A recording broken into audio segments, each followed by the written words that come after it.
Hi, and welcome to the Ballyhoobridge podcast, where we are your bridge out of chaos. I'm your host, Heather, and I've discovered the thing I enjoy most in life is helping people get unstuck. What do I mean unstuck? Well, are you stuck in your own chaos? Are you either struggling to quiet the noise and figure out your next move, or you know what to do, but you have no idea how to actually do it? Whether it's trying to understand all your spiritual desires or trying to grow a solo business. And now you're asking why I'm talking about both, right? Well, because it's been my experience that spiritual growth and solo business often go hand in hand. And that with the desire to grow, in comes the chaos. No matter where you are in that journey, you often just need someone to take you by the hand and help you bridge the gaps to your next goal, your next success. You need help to quiet the madness and understand your options. So we're going to talk about spiritual things and sometimes business things and probably a few other things too as we move through the chaos and cross the bridges. I hope you'll come along with me. Hi guys, so as I have done some of these episodes, one of the things I'm trying to do is talk about different tools that are used in the spiritual world. And I think sometimes people hear these things or see these things and they automatically sort of have a negative reaction to it and think that it's just for, the woo people, or maybe even that it's bad. And that's just really not the case. And most of these things actually have more crossover than I think a lot of people realize. And one of those is the use of herbs. I mean, obviously they're natural products and they are used widely, not just in cooking, but people use them for lotions and lip balms and scrubs and cleaning supplies and really just all kind of things in our life. So I wanted to have a conversation with my friend Spring, who is an amazing herbalist and knows so many things and has been teaching me and some other people in a group in a class that we're taking with her. So we're going to dive into that conversation right now. I hope you guys enjoy it. Today I have with me my beautiful friend Spring. Hey Spring, how are you doing? Good. How are you? I'm doing great. I'm excited to talk to you today about herbs. I've been really enjoying learning all the things we've been learning in class. So I really want everybody else to hear about all this stuff. The way I started it, well, I was raised by hippies. So right off the bat, I was open to all kinds of plants and stuff as a kid. They were always telling us what was around and what we could safely eat and what we shouldn't eat and stuff. And then I went into the medical field, and that is snake oil, herbs or snake oil, anything like St. John's wort, lavender, all that stuff is snake oil. It's all in your head. And so when I joined the master gardening program with Darcy Extension Office, the head of our office was an herbalist. And I was like, what? And I'm out there killing all my weeds, right? And she's like, you killed your dandelions?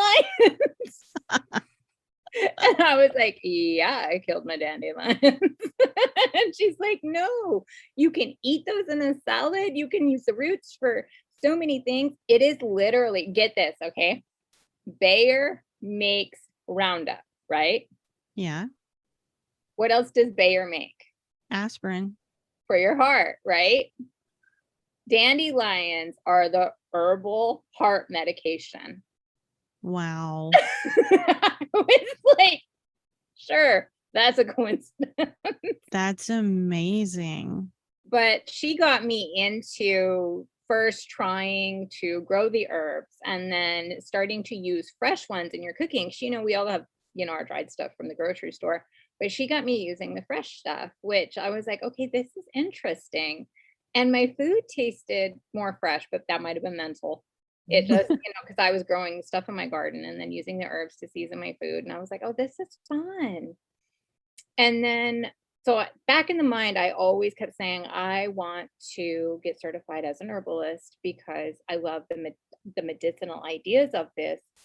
Even though I still have these limiting beliefs from the medical field, every single time I take something, I'm like, it probably won't work.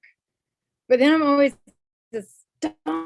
It works than the actual over-the-counter medicine that we're taking. Like, I suffered from migraines for years. And I mean, they were debilitating. We were ready to sign up for experimental treatments. We had gone through every avenue. We could not make them stop. And Brian was like, hey, I heard on the radio that you can take Botox shots. And I was about ready to sign up for Botox going into my brain so I could stop these migraines. Oh And my then gosh. they stopped after like this whole course of working with different coaches and learning how to deal with my stress and getting it out that way. But then I started, now when I have migraines, I have herbs I can take that aren't ibuprofen, but I popped so much ibuprofen that I suffered from edema from it. Oh my Like, goodness. swollen. My legs were swollen, my arms were swollen, my face was swollen, and I was just like, well, I ain't giving up my ibuprofen. I'll die first. Oh my and gosh. and then when COVID hit, Brian and my husband and my son both got chemical burns on a job site. They were out in concrete, and the concrete gave them these crazy chemical burns in their legs, right where their boots, because the concrete had gone over their boots. And I mean, and my son was awful. And I went to get them medicine because they're both like, I ain't going to ER. And so I was like, fine. So I went to the pharmacy to just get some, Neosporin, some peroxide, clean gauze, stuff you would use to do a chemical burn. I'm like, well, I don't know what we're going to do, but the shelves were empty.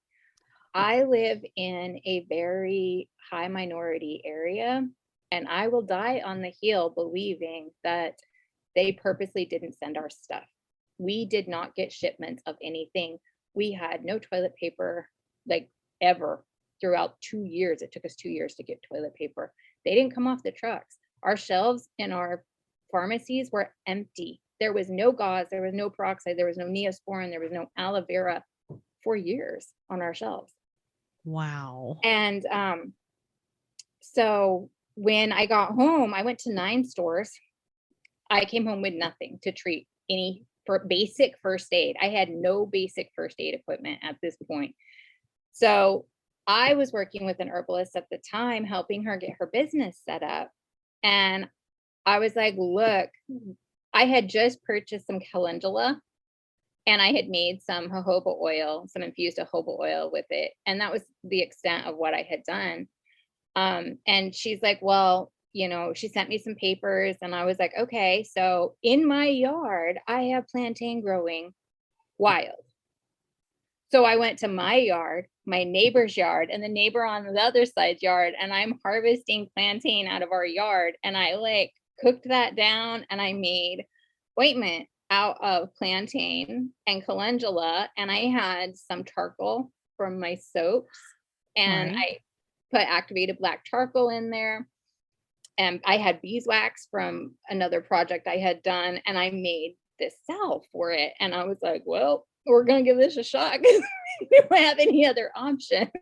Yeah. And they were both like, they were shaking, they were crying because they're like, it's going to hurt so bad when you touch it. My son had already got aloe from his girlfriend, and it was loaded with alcohol. So he went directly back into the shower to wash it off because that was burning. But we slapped that on there, and it was like instantly their pain stopped. And they were like, what? And so we just kept making like containers of it, and they would slather that on their legs. Neither one of them have a scar. Gosh, that is so amazing. And it stops the pain instantly. Like, we keep this on hand. We had one of my son's coworkers is this young kid that was right out of high school and started working with them on a construction crew, and he got into poison oak. And he's like, what do I put on this? And Brian's like, hey, use this magic stuff my wife made. She's a witch. And he like took it out and covered himself in it. And he's like, oh my gosh. So then he called us that night, and he's like, bring me more. I will pay her for it. That is so cool. So I love the batch and sent it with him, and he used it to treat his poison oak or ivy or whatever it is he got into.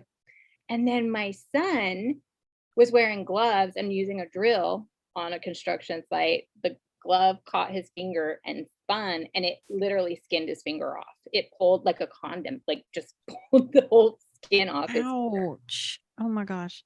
So he took the slab of that black goop I made, slabbed his finger, put the skin back on his finger, duct taped it up, finished working that day, and then went into ER. And he doesn't have a scar. That is incredible. And that just came out of your yard. I mean, it was just Right?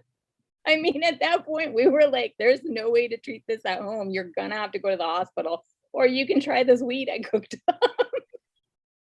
that is just the neatest thing though. And the thing I love about it is the truth is whatever you gave them. Okay. So you tried it, not really knowing if it would work, but the truth is you're looking at this going, well, it's not going to hurt them. It's not You going know, to it can't make it any worse. You know, it. that is. And you can always go to ER. Yeah, I guess if it really doesn't work. They were going to have to go anyway at that point because we couldn't even get appointments. There was absolutely nothing that we could get them at the drugstores. I even got creative and went to like the Five and Dime looking for like Neosporin, in the travel packs. I went to Walmart. I went to CVS. I went to Walgreens. I went to, we have this Gabe's, which is kind of like a Ross. Mm. And looking for travel packs. And I hit every store, every dollar store we had. I mean, 9 different shops in our town, and I could not find anything to treat a burn with. And that just leaves you feeling so desperate. Absolutely awful. And here I was with medical training, and I couldn't even help my family. I was like, oh my gosh. And you hope that things like that won't happen again or won't happen on a even worse level. But what if it did? Or what if you were caught in that situation again and you just needed to, treat a headache or treat some kind of wound that if you don't treat it, it could get worse and become life-threatening? Yeah, that was a horrible moment for me. I'm not sure where my idea that I need to be a prepper comes from. I mean, I was raised on a farm. We did, prep all year long, but I am one of these people, like, I have to be prepared even before COVID hit. This was something that I've just always been like my whole life, is like, we need to like make sure we're ready. So when that happened and I could not provide basic first aid to my family, I signed up for an herbalist class and I took several for 2 years solid. I was enrolled in an herbalist class from some instructor somewhere, learning as much as I possibly could, because I was like, I will never be in a position again where I cannot provide basic first aid. I agree. And that's one of the reasons why when you offered the class that we're all in, which we'll talk about that in a few minutes, that's one of the reasons why I wanted to do that, because I couldn't imagine being in a situation like that where I couldn't help my family or myself, if something happened. Right. So, one thing that I find amazing is yarrow is a blood coagulator. It stops you from bleeding. Now, yarrow grows everywhere wild. You'll see it if you're out walking. It is a tall white flower with a white little puff head that's kind of flat. Oh, yeah, I see that all over the place. Yeah. And it's so funny to me because I was like, that's hilarious, because if you're out hiking, you can make a poultice out of that and shove it on an open wound and get them home safely before they bleed out and get them help. Yeah, I mean, just not even an apocalyptic situation, right, but or a virus situation. But yeah, you're just out with your family on a hike or something, and something happens, to be able to pull on that knowledge, draw on that knowledge to be able to get them help. That's there's so many uses to know these things. Mm-hmm. Yeah, it's amazing how common it is. It's out there for us everywhere, and almost every state has it. Like, I grew up with mullein everywhere, and it was a noxious weed on our farm. And I was like, oh my gosh, we're so dumb. We should have been harvesting that. Had you known then what you know now. was crazy. Well, and I guess that is true too, that depending on where you live will depend on what you find and, But naturally.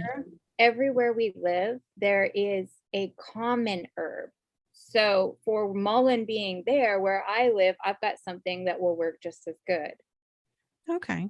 And it's really important to like figure out what plants you have natively and where you're going to be. And then you can figure out which ones are safe to use and which ones, are good for first aid or which ones were good for, stomach issues. That's awesome.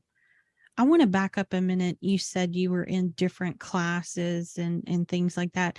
How did you find people to work with and learn from? I went to my county extension office first because I knew that she was an herbalist. And so I took information from her and she sent me to other places, other people. And then I would just, Google stuff online and look to see who I could take from. A great one was the Apothecary at Home. It was a subscription box. And it's done by an herbalist and it comes with a full course. Or not, it's not course, it's it has 2 monographs or 3 monographs in there for the herbs that you get, and you get 3 herbs in your box. The cost is very high. It was like $48 for the box. Okay. But if you don't know what herb you want to work with, it was nice because they would come and I would have 3 to work with for that month. Oh yeah, that's a great idea when you don't know. When you don't know, like when I first started, I was like, there's so many, it was overwhelming. I couldn't pick one.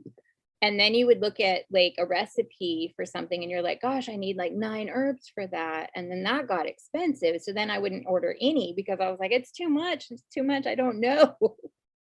So the box was nice because then I didn't pick. They just showed up and I had to work with those and learn those ones. Okay. And so I guess you probably keep a stock of certain basic herbs in your I house. have my basics that I use for my daughter has celiac, and we find that when she gets into gluten, we have made what we call the gut tea, the intestine tea. And so all of those supplies are always on hand constantly. I have really bad menstrual cramps, so I have a menstrual tea that I make. I also found that if I took yarrow after about 4 days of my period, I can make it go away.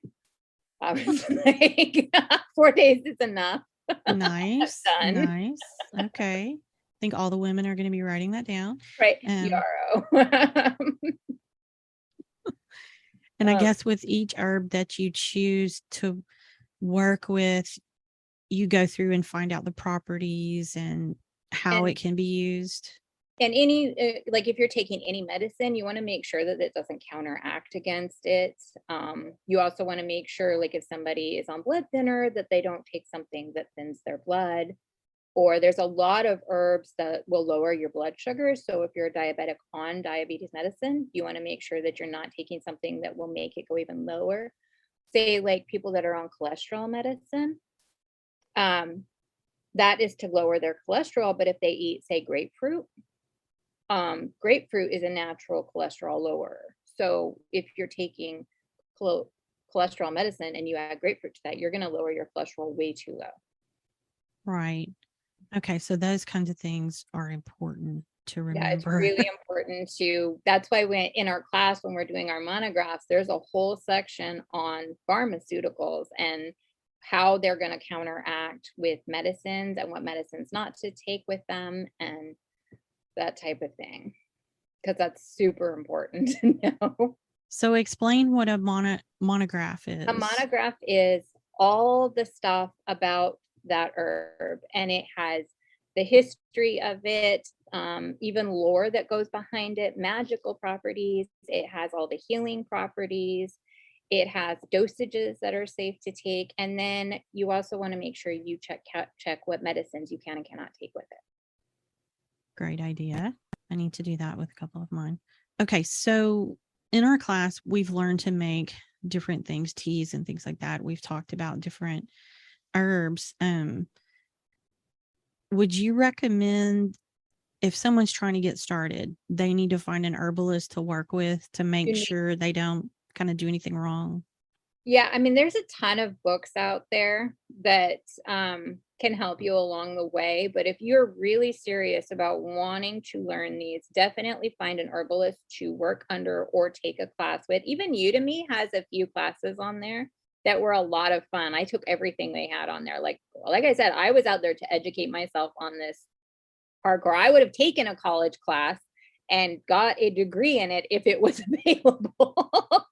Well, and it feels like you almost could. I mean, just the things we've learned with you so far, and it's really just been a few months, and I already feel like there's so much that we're just scratching the surface, Yeah. and there's so much you can do and create and help, if you know what you're doing and you know how to Right. start.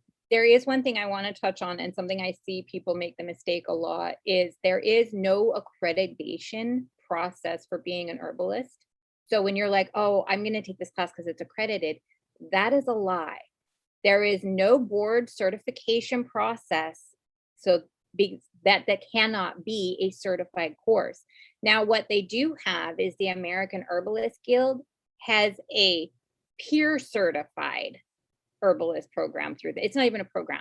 You have to apply for it. And in order to apply for it, you need 2 years experience. You need to know over 200 different herbs and work with them and personally understand how they work.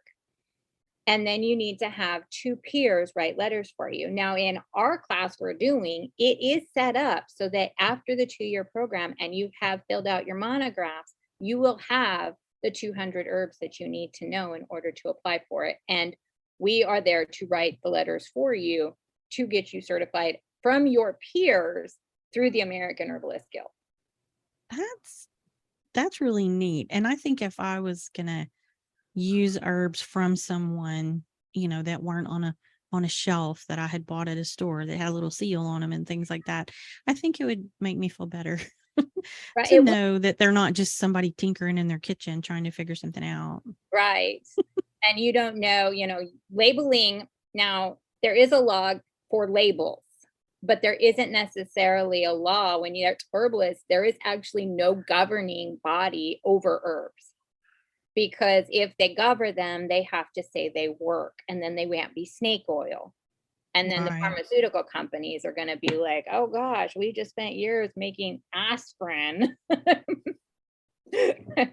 Do you think that's why they do that? Because if they actually admitted that it worked, then it would take away from income and their 100%. control. So herbs were used by the medical professionals until the 30s. Rockefeller in 1890 went in and started. Rockefeller was big money with oil. But when they ended up with all the byproduct of it, he was like, there's got to be a way to use this byproduct. And he started making things like pharmaceuticals out of them. He hired himself a chemist and he started using the byproducts from the fuel to make pharmaceuticals. Well, in order to get people to take this, because they're like, I'm not going to eat anything that came out of it. Yeah. Why would I do that?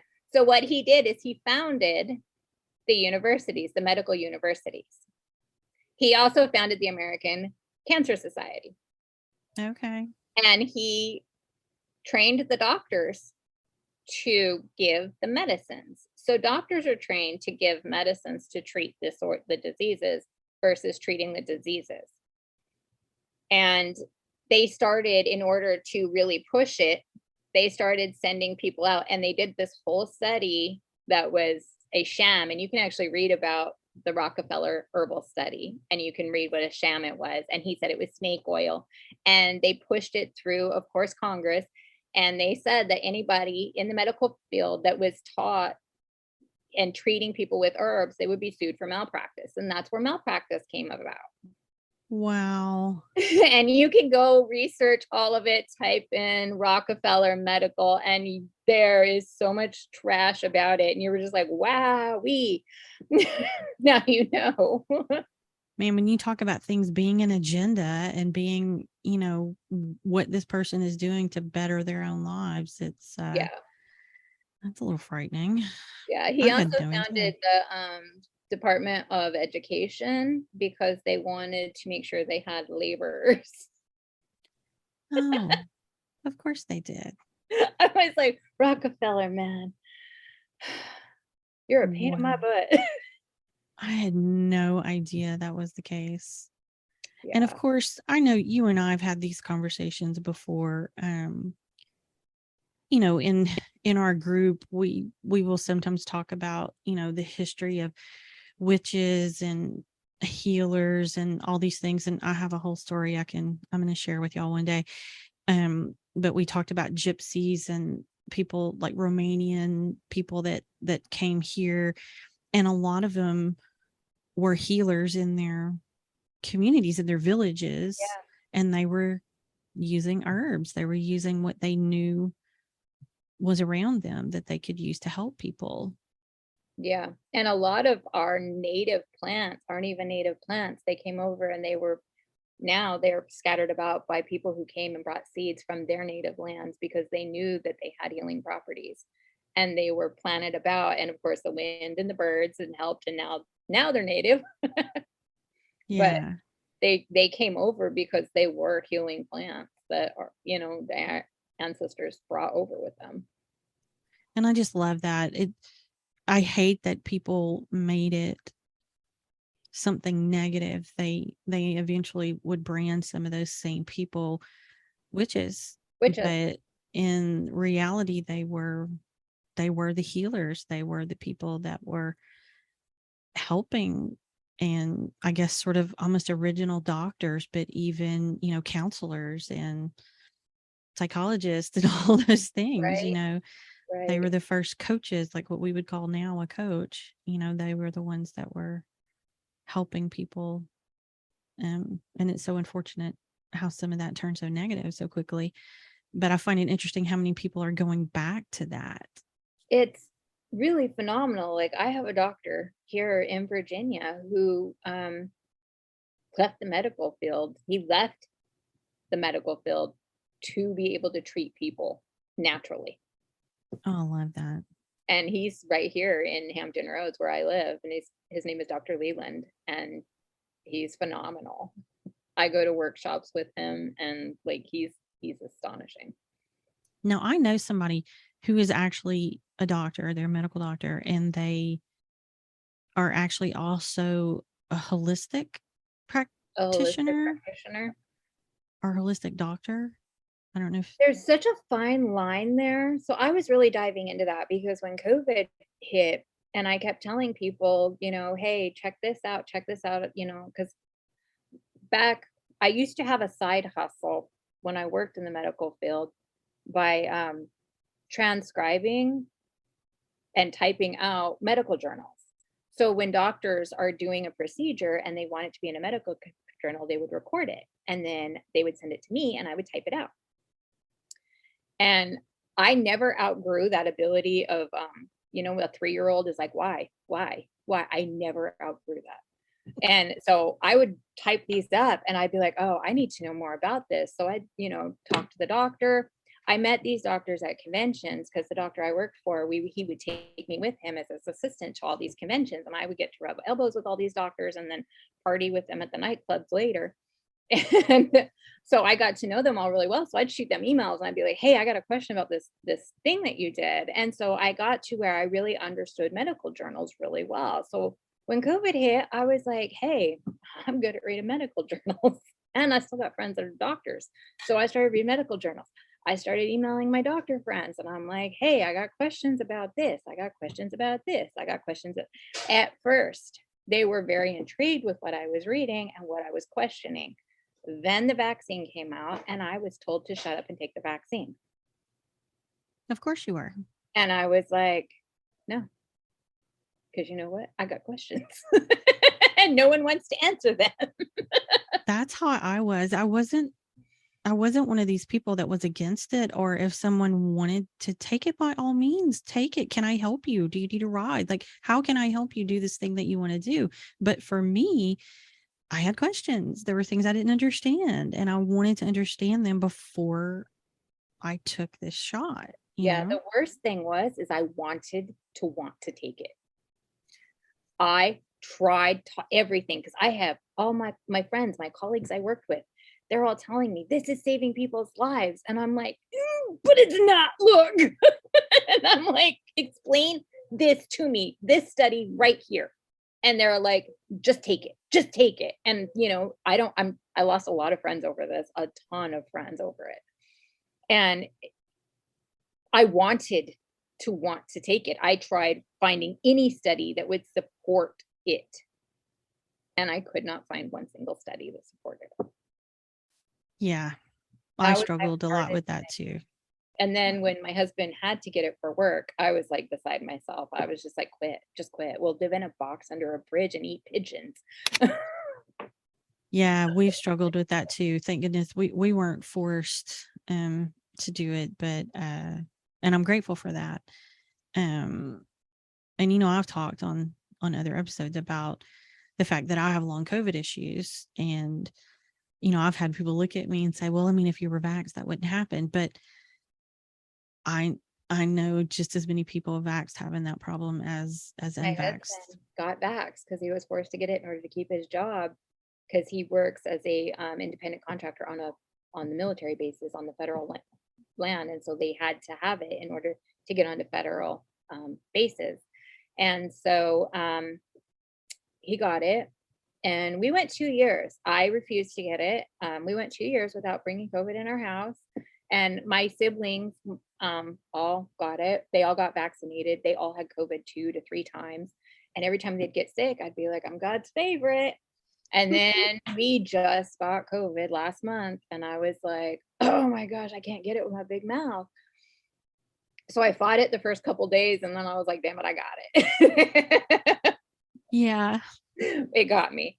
But Brian now has what they call the long haul COVID, and I struggled with it at first. Like I was telling you earlier, like I'm training for a fitness competition. I've been working out a ton for almost a year. I'm in shape. I go to sit down on the weight bench and I was crying. I was like, I can't do this workout. I can't do it. It hurts too bad to breathe. And I was like, I have no energy. I was like, so it hung on for a while.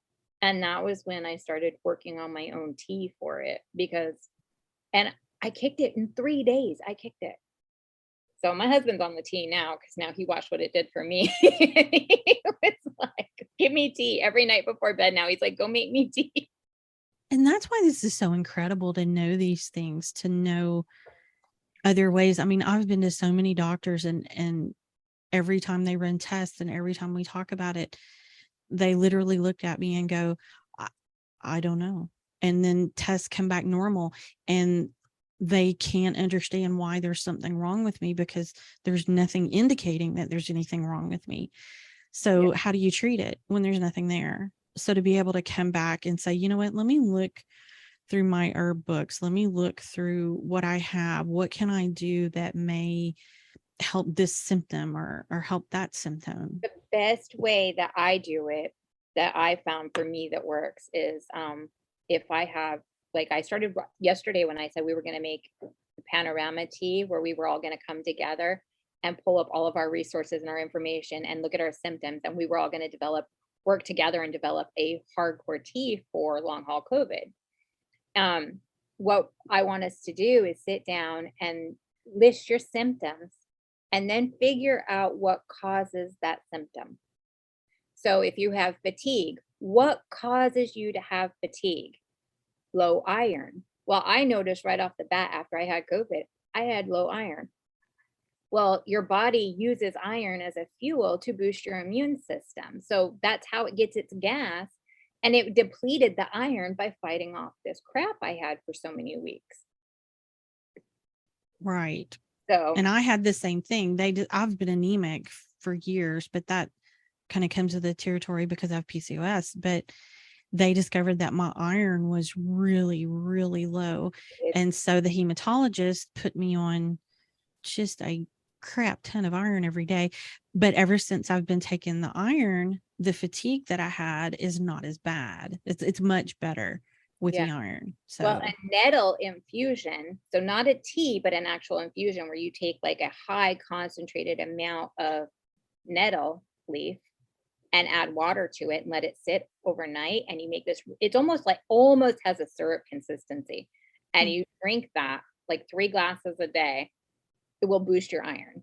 It'll also boost your vitamin K, which stops blood clotting.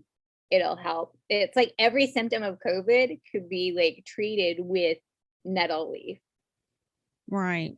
That's how we did it, is we went after the symptom that we had and then what caused that. And then we went to see how to treat that effect. Right.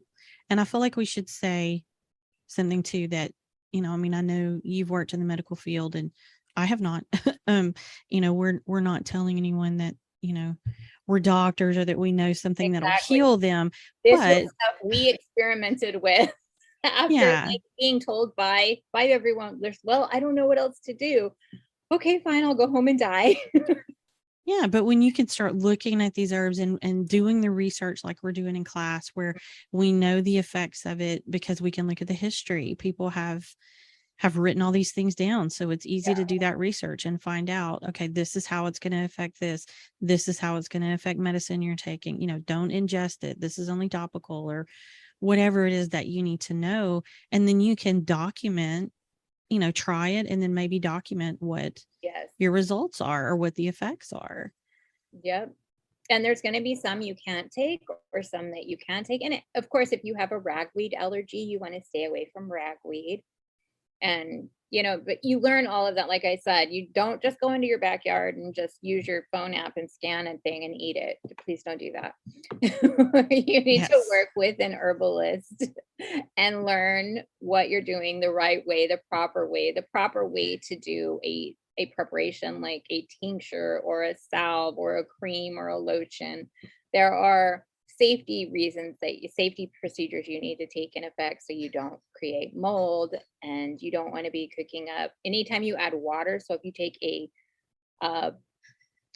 live plant and try to make an herb out of it, you're introducing water into it, so you want to be careful that you don't take and make a tincture out of something that's like a fresh plant without knowing what you're doing and making sure you've got the alcohol content correct. Yes, which is why I'm grateful for the class that we're taking so we can learn those things. We'll talk about, you just said, tincture and things like that. What are the different things that you can make? And some of them aren't just medicinal. They're for use in your home or soap. Okay. So you can, I make a soap was how I first started playing with the herbs. I started making infused oils. So you take the herb and you put it into the oil and it makes an infusion. There's an extraction process that happens with that. And you're able to make like a nourishing oil out of it, like calendula. I bought a pound of that as the very first herb and it came like a pillow. It looked like it was so much. It was like getting a pillow in the mail. And I was like, how am I going to use this much? So I put it in everything. I mean, if you go into my kitchen and you open a Tupperware container or a canister, it has calendula in it. It may be labeled cookies, but that cookie jar is full of calendula because I didn't know where else to put it. But that one is like one of the best things for skin. And so you make a nourishing oil out of it. You can use that oil in soaps. You can use that to make a lotion. Lotions are so fun to make. You can make a body butter out of it. Lip balms. We were making lip balms. Oh my gosh. I am such a chapstick fanatic. And the other night during our class, I had gotten bit by mosquitoes. Mosquitoes love me. They always have. And I was covered head to toe in mosquito bites. I was miserable. And so for fun, I was like, this is to show everybody why it's important to play with your herbs and make infused oils and tinctures and stuff. And even if you have no plan, get the herb, make the infused oil or the tinctures. And so I went into my cabinet and I just started pulling stuff out that I had made, and we put together a insect. This is it actually. And I had chopstick tubes and we filled them up to make insect bite treatments. My kids went in and they were like helping themselves. Now they're rubbing it all over. We live on the water and there's a ton of mosquitoes out here. Yeah, there are here too in the South. There's just, you walk out the door and there's just mosquitoes everywhere. Yeah. So it's really fun to open up your cabinet and just start being able to pull stuff out and be like, okay, I've got everything I need to make this insect cream or an insect spray. Or one that got us was we live in right by Virginia Beach. So I'm like 5 minutes from the beach. So we get sunburned a lot. And Yeah. calendula is good for sunburn. And then I had a whole bunch of aloe plants, so I was not the best like caregiver of, and they had gotten huge, and then I had moved them and I forgot about them, and I noticed that they were not doing well. And then I noticed that they had no more roots. So I had killed them, but I had this whole handful of still good aloe leaves, and I was like, well, I got to use them. So I threw them all in a blender. And I added, you got to have some kind of liquid. And I was like, what kind of liquid could I make? I don't want to just use water. So I made calendula tea. So I started looking at everything that was good for the skin. And so lavender is good for the skin. Chamomile is good for the skin. Calendula is good for the skin. So I threw all that into my teapot, poured some hot water over it, made some tea, threw that tea into the blender, put all the aloe leaves in there and blended it all up, strained it, poured it into ice cube trays, froze it. And now I have a whole giant Tupperware container full of these sunburn cubes. And we get those out, put them on a burn. I burn myself with my curling iron all the time. I burn myself when I'm cooking because I'm a klutz. You put that on there and there's no blister and it doesn't even hurt by the time your ice cube melts. That is brilliant. And they're just in there now. I mean, my son loves this hot glue gun, so he's constantly burning his fingers, and he just goes and gets an ice cube out of the freezer now. That is so brilliant. And that's what I don't think a lot of people realize when you start talking about being an herbalist. And, I think people equate it with the woo spiritual thing, but there's so much you can do with it. And I mean, I know there's some girls in the group that they even make cleaning products for their house, so they're not having to buy these things that they don't really know what's in it. They don't know what kind of chemical compounds are in there. So they're making natural things to use in their home, around their kids, around their pets. I ditched fabric softener and started using the wool laundry balls with essential oils on them. And at first I was like, because I'm a snob with my laundry. Like I'm one of those people that folds my laundry right out of the dryer. And it's not because I'm like OCD. I love the smell. My laundry has to come out and just smell comfortable. And I'm like, if it don't smell good, I ain't doing it. I don't care how much cancer I'm putting inside my family. If it don't smell good when it comes out of the dryer, we're not going to do this switch. And so for my birthday, my husband bought me laundry balls. I think he was a little confused, but I'm like, whatever. I'm not going to like harp on it. There's next year's birthday, but I'm buying my own present. So I got the laundry balls finally, and I had all these different oils from working with them when I did an essential oil course. And so I was like, oh, let me try Clearly Sage. I love that one so much on my towels. Like you get out of the shower and you put that big old fluffy towel on and it just smells like that. I was like, that is so amazing. And it smells. You notice when you use fabric softener, your towels don't always absorb. Like it does a buildup and then they don't soak up as much. Well, after 3 washes, my towels started absorbing better. They don't feel grimy. They had almost like I didn't notice it until I didn't have it anymore, but it has like a buildup on the towel. There's no more greasy buildup in my washing machine. Wow. My lint, there's like my lint jar catcher is like just half of what it used to be. The clothing dries quicker. There's no static and it smells amazing and it's like way cheaper. Okay, I have to get some of these laundry balls. I need this. And I try different oils. I'm always like buying something and trying some different combination. But the essential oils, which is still an herb. So if you're one of those crunchy people who use the oils, you're still using herbs. Yeah, there you go. And I love the fact that there's just so much more to it than that. And that's actually one of the reasons why I wanted to talk about this and kind of get into this subject, is because I don't think people understand that. I think, again, they put this label on things and they go, oh, they're using herbs. They must be a spiritual person or they must be a witch, and it's like, but it's not about that. It's about the health benefits and it's natural and, yeah. I could go on and on. So, Well, that with the byproducts of the fuel byproducts, this is why when everybody's like, oh, we're going to switch electric, we're going to get rid of fuel. You're not, because the byproducts, like if we were to just stand up right now, Heather, and if we were like, okay, let's take off everything that's made with petroleum byproducts, we would be standing here naked. well, and everything in our room would be gone. Everything in our room would be gone. Our cars, but literally, like my glasses, plastic is made out of petroleum byproduct. The elastic in our underwear, we literally would be butt naked. That is crazy. And then It's true. So I was curious because as an herbalist, you do start to like investigate illnesses. Like, why have our autoimmune disorders kicked up? Yes. So I was curious. I had to look it up. They started picking up in the 60s and 70s. Well, what happened in the 60s and 70s? The 60s and 70s was when we started using the petroleum byproducts to make synthetic clothing, and it became fast fashion. Yep. And I was like, wow. So if you look at all the petroleum byproducts that we're using, we are wearing it. It's in our vitamins. Now be careful when you get your vitamins, because you might think, oh, this is just a healthy herbal supplement, but it's got petroleum byproducts and they're holding it together. Oh, that's true. There's a whole list. You can find those lists. Just Google safe herbal supplements or vitamins, because it's in the vitamins, and you'll see that they have a list now available that has safe vitamins, because they are finding out that there are petroleum byproducts in there and We have to pesticides, check so many that things out. that are unsafe for us, and we wonder why we're getting sicker. I need to check out all of my vitamins and see if they're safe. All of mine were yucky.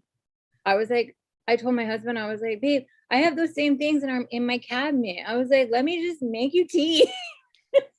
And tea seems to be a really easy way. I know the tincture is like a drop, right? You use a Yes. drop of something, So whatever you've made. not labeled, but yeah, with the tincture, an actual dose would be like this much in a shot glass of water.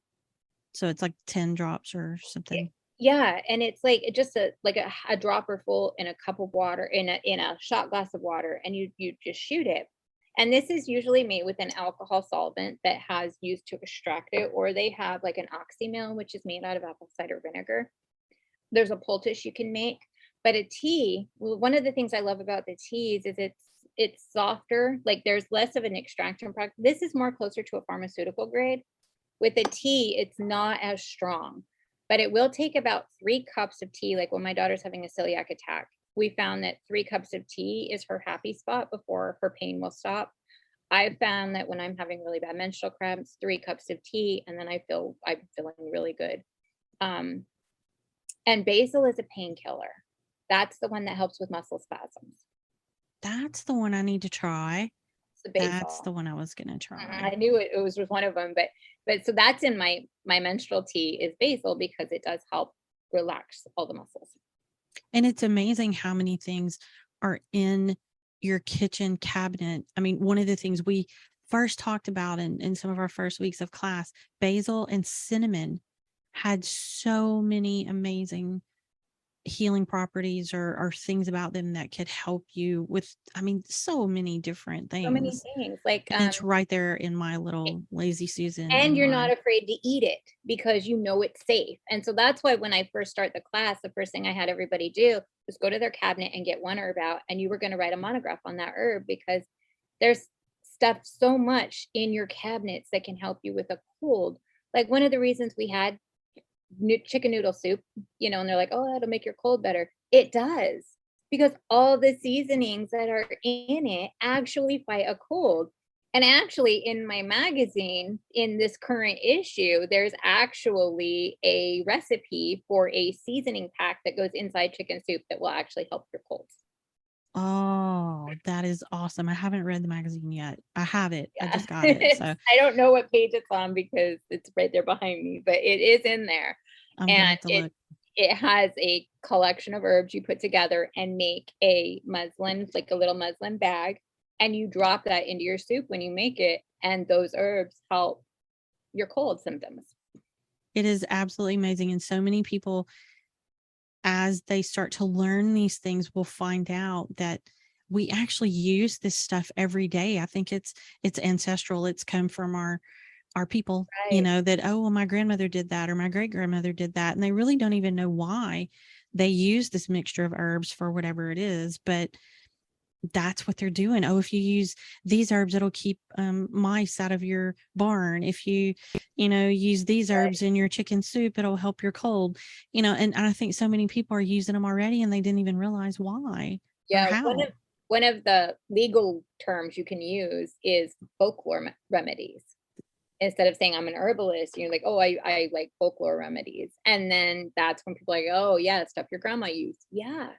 Stuff your grandma So used. true. Why? Because it worked. So true.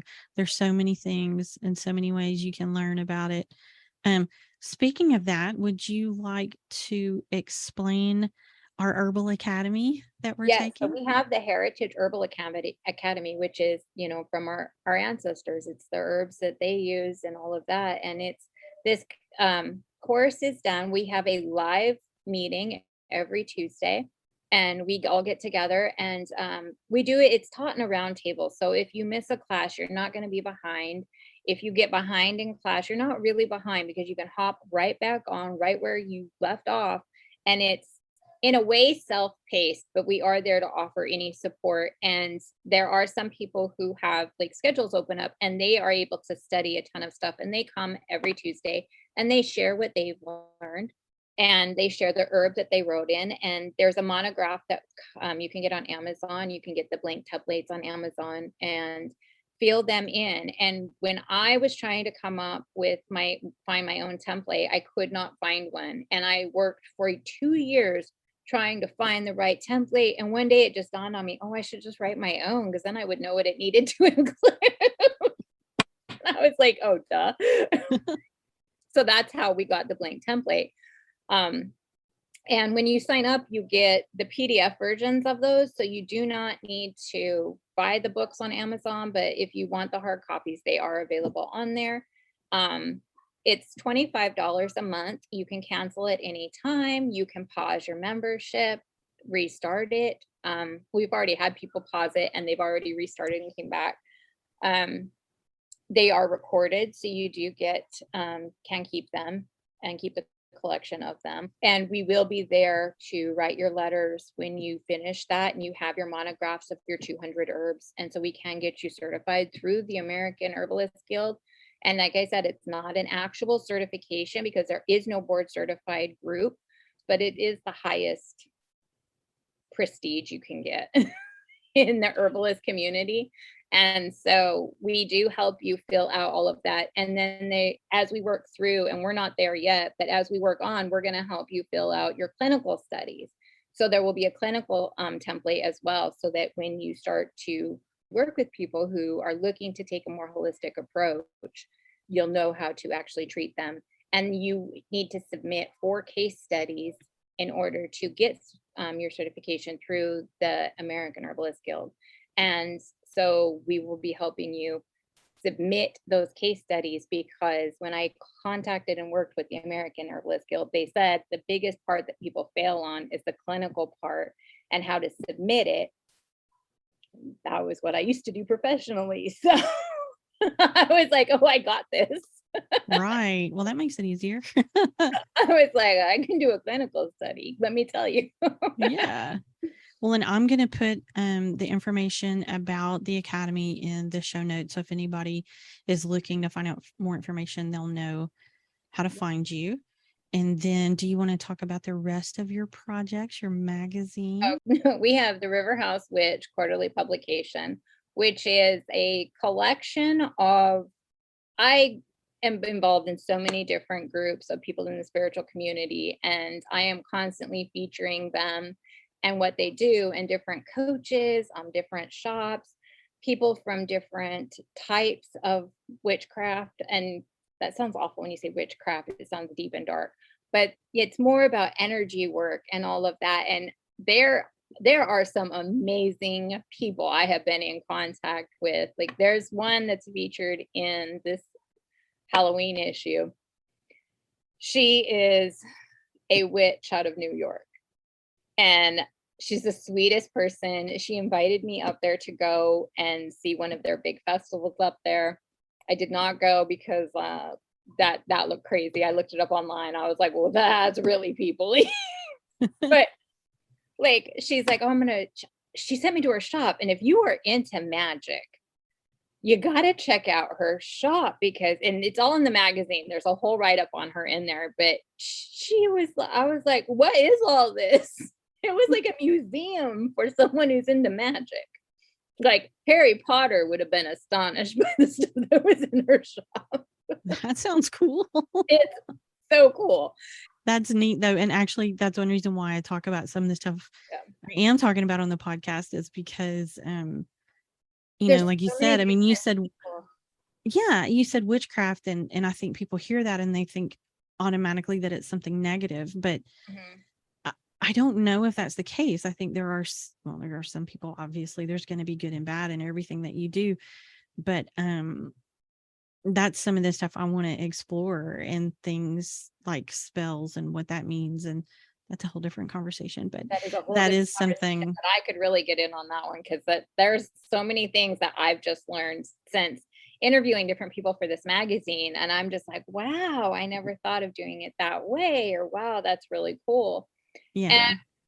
it's so many people you hear of, like closed practices and like gatekeeping and all of that. And that it hasn't been the case when I run across somebody who is from a different culture that has way different beliefs and different things. They're more than happy to share those in the magazine. And so you're able to see like all these different people from all these different avenues of spirituality, and they come together in that magazine. And it's been really fun to write. And it's beautiful. And there's so much great information in there. And like you said, I think people would be shocked almost at how easily a lot of people will share what they do and Yeah. what they've tried and sort of the life path that they're following. Because one thing I'm discovering is that everybody's following a different path and everybody's kind of doing what works for them and what they find is aligned with what they need to do, to be happy and to be Yeah. fulfilled and be the person they're supposed to be and all those things. So I'm fascinated by some of the stuff that we learn when we start talking to these people, and it's usually not some dark scary thing like people make it out to be. No, it's quite different. I mean, my husband will go and tell everybody he's married to a witch, and then he pulls out homemade medicines out of his bag. Yeah. And then they go, oh my god, she's really a witch. She really is a witch. Yeah. He's got one coworker, and he's like, yeah, it's full moon, and he's like, my girl's got her crystals out, and he's like, is your wife into that? And he's like, yes, my wife is their teacher. He's like, she's their leader. Spring is our leader. Yes, it's true. Their leader. But it's so interesting when you get into some of the things that I know we said spells but when you break some of that down, they're rituals, and they're rituals again, that whole For ancestral energy, but thing. it's energy through like ancestral connections or earth connections, and it's energy. It's Yeah. nothing. I mean, Yeah. nothing bad. And how many It people might look a little weird at times. I mean, I've done some things that people might question because it looked a bit weird, but it wasn't bad. It was all just energy and, some herbs in a bottle that I might have buried somewhere. Yeah. And I think people would be surprised when they start looking at their lives and the rituals that they have Oh, and the right. things that they do, that you go, that's a ritual too. It's Right. just different. So, different structure, different folks. But I've definitely been fascinated by all the things that I've learned, and the things that have opened my eyes to other ways of thinking, but just also just understanding other people and having that appreciation for what they do and what I do, and that they may be wildly, vastly different. And that's okay. We can all still exist together and learn from each other and love each other. And I found that as different as we are, if you go to the core belief, it's all the same. it At so the is. end of the day, if you go down to the very core belief, it's all the same. It truly is. Because usually at the core of it is there's usually love and peace, There's God, Buddha, God, Gaia, whatever. whoever you want it to be, it's still an energy source who kind of is like a parental figure, Yeah, no matter where you want to go with it's so true. And that's the thing I love about this. That's the thing I've loved about this journey it. and the people that I've met. And Yeah. it's quite fascinating and quite lovely. So is there anything else you want to share with our listeners before we go?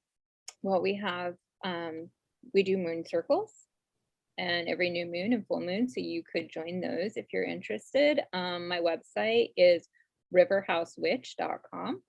And from there, you can join the herbalist course, you can join moon circles, and you can see the magazine. And it's on Amazon too if you're interested in ordering it. It is called the River House Witch Quarterly Publications, and it is available on Amazon and in 7 different countries, which is astonishing. I mean, it's on its 2nd issue, and I'm just constantly getting emails like, oh, it's been picked up here. I've got retailers in Canada now. And I'm just like, I can't believe how many people love it.